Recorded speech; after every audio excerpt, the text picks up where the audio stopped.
जय माता की। आज हम करवा चौथ माता की कहानी का वर्णन करेंगे। करवा चौथ की कहानी सुनने से पहले हम तेहरे दाने गेहूं के या चावल के अपने हाथ में लेंगे। दूब घास मिल जाती है तो दूब घास लेंगे, वरना नवरात्रों के नवरात्रे अपने हाथ में लेंगे और कहानी सुनेंगे। और एक जल का लोटा अपने सामने रखेंगे, उस पर कलावा बांधेंगे और अपने सामने रखेंगे। गणेश जी भगवान और पार्वती माता का ध्यान करते हुए कहानी सुनेंगे। मैं आपको करवा चौथ माता की कहानी सुनाऊंगी, तो ध्यान से सुनिएगा सभी बहनें। पौराणिक कथा के अनुसार एक द्विज नामक ब्राह्मण था। उसके 7 बेटे और एक बेटी थी, जिस बेटी का नाम था वीरावती। वीरावती नामक कन्या थी। वीरावती जो थी वो मायके में करवा चौथ का व्रत करने के लिए आई हुई थी और उन्होंने व्रत के दौरान अन्न और जल का सेवन नहीं किया, जिस वजह से वीरावती बहुत ज़्यादा परेशान हो गई थी। ऐसे में उसके भाइयों ने गांव के बाहर वट के वृक्ष पर एक लालटेन, एक दिया जलाया और अपनी बहन से कहा चंद्रमा निकल आया है, और उसने चंद्रमा को जल देने के लिए कहा।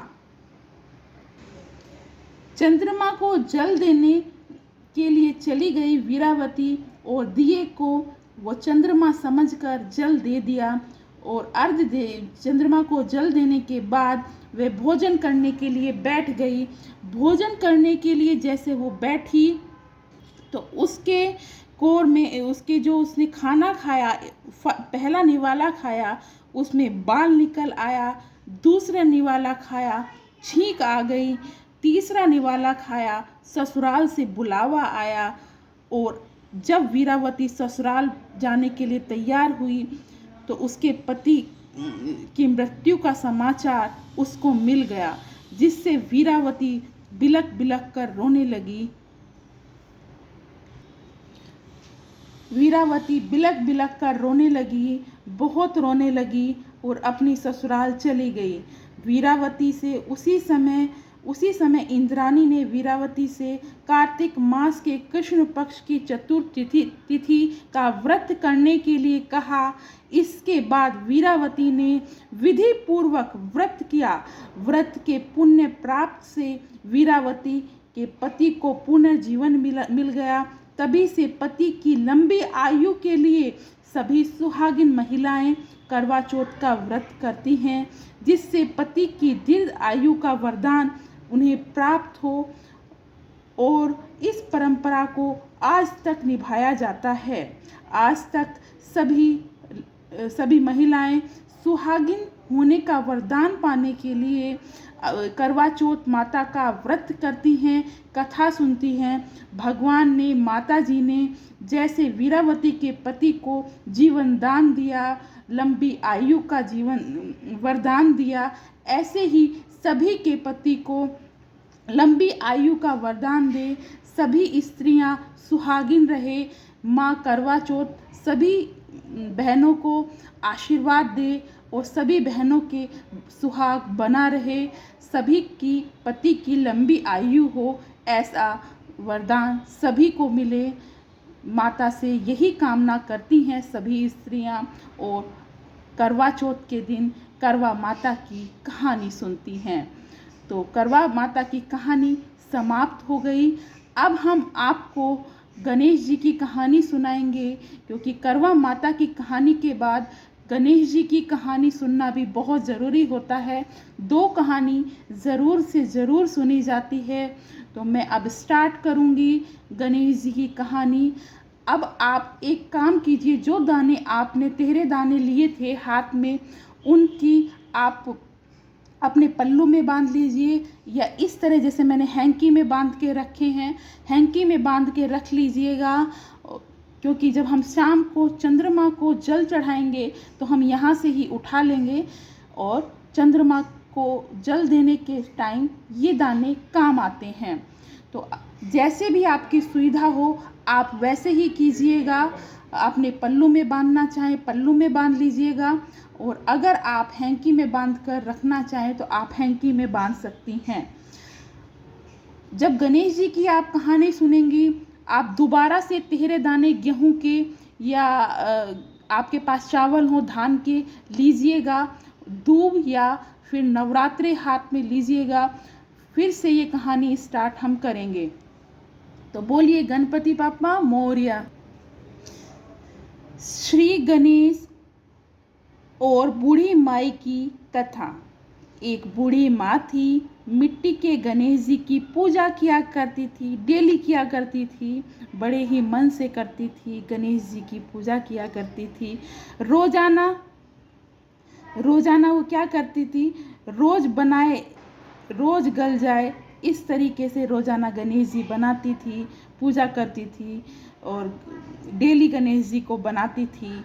एक सेठ का मकान बन रहा था, वो बोली पत्थर का गणेश जी बना दीजिए।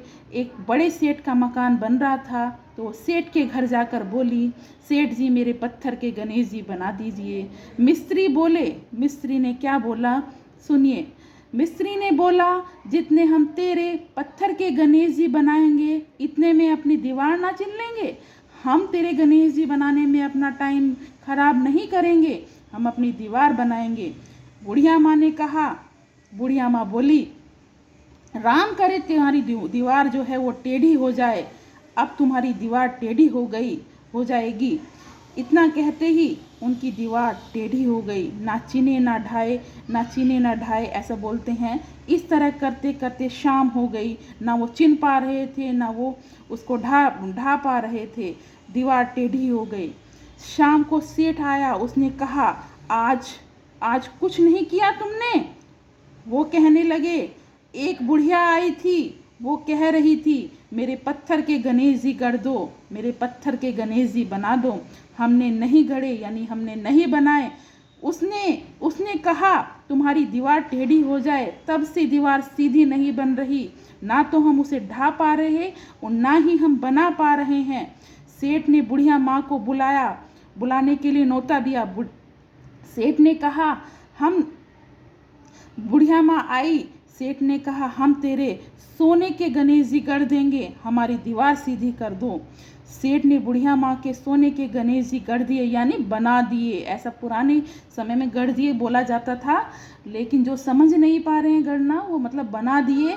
सेठ जी की दीवार जैसे सीधी हो गई, सेठ जी की दीवार जैसे सीधी हुई गणपति जी की कृपा से, ऐसे ही सबकी दीवार सीधी हो, यानी सबके मन की बात पूरी हो। दीवार सीधी होने का मतलब ये है, सब जो जैसा भगवान ने उस बुढ़िया की इच्छा पूरी की, ऐसे ही सभी की इच्छा पूरी हो। जैसे बूढ़ी माँ की इच्छा पूरी हुई, उसके गणेश जी बन गए और गणेश जी ने उस पर कृपा की, ऐसे ही भगवान गणेश जी और सभी भगवान हमारे ऊपर भी कृपा कीजिए और हमारे काम भी बनाइए। बोलो गणपति बाप्पा मोरया, गणपति बाप्पा मोरया। जय गणपति बाबा। बहनों, मैं आपको गणेश जी की एक और कथा सुनाना चाहूँगी, जो मुझे बचपन से मैं अपने बड़ों से सुनती आ रही हूँ। अगर आप सुनना चाहें तो वीडियो को पूरा देखिएगा। मेरे को ध्यान आ रही है एक और कहानी, तो गणेश जी की और उनकी बूढ़ी माँ की खीर की कहानी भी मैं सुनाऊंगी आप सभी को, तो ध्यान से सुनिएगा। गणेश जी भगवान और उनकी खीर की कहानी मैं सुनाने जा रही हूँ आपको। एक समय की बात है, गणेश जी महाराज ने पृथ्वी पर मनुष्यों के परीक्षा लेने के लिए सोचा कि मैं मनुष्यों की परीक्षा लूं और देखूं कि कौन किस तरह का इंसान पृथ्वी पर रहता है। तो क्या हुआ बहनों, पृथ्वी का भ्रमण करने के लिए गणेश जी महाराज ने एक छोटे से बच्चे का रूप बनाया और भ्रमण के लिए चम्मच में दूध लेकर निकल पड़े। चम्मच में दूध एक हाथ में लिया, दूसरे हाथ में उन्होंने थोड़े से चावल लिए और गली गली घूमने लगे, कोई मेरी खीर बना दो, कोई मेरी खीर बना दो। वो गली गली घूम रहे थे। कोई सज्जन है इस घर में, इस गली में, जो मेरी खीर बना सकता है। तो सब लोग उन पर हंसने लगे कि एक चम्मच दूध और थोड़े से चावल की खीर कौन बनाएगा, और एक चम्मच दूध और इस थोड़े से चावल की खीर बन ही नहीं सकती। सब उस बच्चे पर हंसने लगे, बहुत हंस रहे थे, मजाक उड़ा रहे थे, लेकिन उनको पता ही नहीं था ये बालक कोई और नहीं, गणपति महाराज हैं। हंस रहे थे, लेकिन वो बालक चारों तरफ घूम रहा था, कोई मेरी खीर बना दो, कोई मेरी खीर बना दो, ऐसी आवाज़ वो लगा रहा था। चम्मच में दूध और थोड़े से चावल लेकर गली में शोर मचा रहे थे, कोई मेरी खीर बना दो, कोई मेरी खीर बना दो। गांव में, गली में कोई भी उस पर बच्चे पर ध्यान नहीं दे रहा था कि एक चुटकी चावल की खीर बन ही नहीं सकती। सब मजाक उड़ा रहे थे। एक गांव से दूसरे गांव घूमते रहे, लेकिन कोई भी उनकी खीर बनाने के लिए तैयार नहीं हुआ। ऐसे ही सुबह से शाम हो गई, लेकिन कोई मेरी खीर बना दो, कोई मेरी खीर बना दो। बालक चारों तरफ घूमता रहा, निराश नहीं हुआ, हताश नहीं हुआ, चारों तरफ घूमता रहा। अब गणेश जी ने सोचा कि कोई मेरी खीर बना ही नहीं रहा, अब मैं क्या करूं? कोई मेरे चावल और मेरे एक चम्मच दूध की खीर बनाने के लिए तैयार ही नहीं है। ऐसा विचार करते हुए एक झोपड़ी में बैठी बूढ़ी माँ बाहर आई। बूढ़ी माँ आई और कहने लगी, बेटा ला, मेरे को ये सामान दे दे, मैं तेरी खीर बना दूंगी।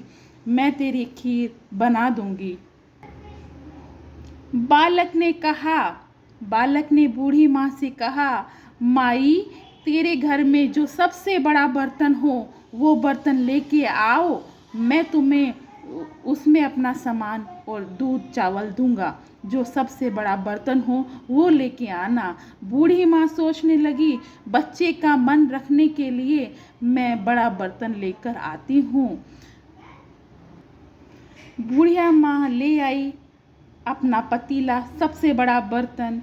गणेश जी भगवान ने उस पतीले में अपना दूध चम्मच से डाला और चुटकी से चावल डालते रहे। वो वो पतीला पूरा भर गया। ऐसा चमत्कार देखकर माई आश्चर्यचकित रह गई, ये क्या हो रहा है? चम्मच का दूध इतना बहुत सारा हो गया और चावल बहुत सारे हो गए। माई ने खीर बनानी शुरू की। माई खीर बना रही थी तब बच्चे ने कहा, माई तुम खीर बनाओ, मैं स्नान करके आता हूँ। तो माई बोली, इतनी ढेर सारी खीर का मैं क्या करूँगी? तब बालक गणेश बोले, माई तुम सारे गांव को खाने का न्योता दे दो। तब माई बोली, ठीक है, मैं पूरे गांव को न्योता दे देती हूँ खाने का। बूढ़ी माई की खीर की खुशबू पूरे गांव में फैलने लगी। बूढ़ी माई ने खीर का न्योता घर घर जितने भी घर उसके गांव में होंगे, हर घर जाकर खीर खाने का न्योता दे दिया कि हमारे घर आप खीर खाने के लिए आइए। और खीर की खुशबू पूरे गांव में फैल ही चुकी थी। जिसके घर जाती, पड़ोसी लोग सब बोलते, माँ इतने लोगों को खीर कहाँ से खिलाओगी? लोग उस पर, माई पर बहुत हंसने लगे। तुम्हारे घर में तो खाने के लिए दाना भी नहीं है, तुम सारे गांव को खीर कैसे खिलाओगी? चलो चलकर देखते हैं तुम कौन सी खीर खिलाने वाली हो। धीरे धीरे लोग बूढ़ी माई के घर आने लगे। देखते ही देखते गांव इकट्ठा होने लगा। जब बूढ़ी माई की बहुओं को इस दावत के बारे में पता चला कि उनकी सास ने गांव को दावत दी है, तो वो रसोई में पहुंची, बहू रसोई में पहुंची और खीर का पतीला देखकर बहू के मुंह में पानी आ गया। अब बहू सोचने लगी कि इस पतीले की खीर अगर सारे गांव में बांट दी तो मेरे को कुछ नहीं मिलेगा, मेरे को खाने के लिए खीर नहीं मिलेगी। बहू ऐसा सोचने लगी। ऐसा सोचकर बूढ़ी माई की जो बहू थी उसने क्या किया, एक कटोरी में खीर ली और छुपकर खीर खाने की तैयारी वो करने लगी, बूढ़ी माई की बहू। और खीर खाने से पहले बहू ने एक शब्द कहा, गणपति जी अपना भोग स्वीकार कीजिए, और खीर को खाने लगी। बूढ़ी माई की बहू के इस तरह भोग जो कहा बहू ने कि गणपति बाबा मेरा भोग स्वीकार कीजिए, इस वर्ड से गणपति जी प्रसन्न हो गए, बहुत खुश हुए। जब बालक स्नान करके आया तो बूढ़ी माँ ने कहा कि बेटा तुम्हारे लिए मैं खीर परोस दूं। तब बाल गणेश ने कहा, माई मेरा पेट तो खीर से भर चुका है, अब तुम खीर खाओ, खुद खाओ, पूरे परिवार को खिलाओ, पूरे गांव को खिलाओ, सभी को खीर खिलाओ, मेरा पेट तो खीर से भर चुका है। तब बूढ़ी माई पूछने लगी, तुमने ये खीर कब खाई?